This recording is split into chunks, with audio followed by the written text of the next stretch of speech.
সাল্লাম বলেছেন, কিয়ামতের আগে যে রমজান আসবে তখন লোকেরা রমজানের একটি বিকট আওয়াজ শুনতে পাবে এবং এ আওয়াজ এতটাই রহস্যময় হবে এবং ভয়ঙ্কর হবে যে মানুষ ও অন্যান্য প্রাণীরা ভয় পেয়ে যাবে এবং সবাই সেই আওয়াজের উৎস খোঁজার চেষ্টা করবে, কিন্তু তারা সেই আওয়াজের উৎস খুঁজে পাবে না।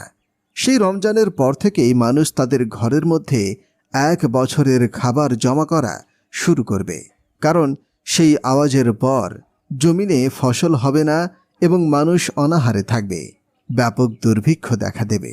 প্রিয় ভাই ও বোনেরা, মুসলমান হিসেবে আমরা কিয়ামতের দিবসে বিশ্বাস করি এবং কিয়ামতের দিন সম্পর্কে আমাদের মনে কোনো সন্দেহ নেই। কিয়ামতের পূর্বে পৃথিবীর দক্ষিণ দিক থেকে এক মৃদু আরামদায়ক বায়ু প্রবাহিত হবে। এই বায়ু প্রবাহের ফলে কাফের মুশরিকরা বেঁচে গেলেও সকল ঈমানদারদের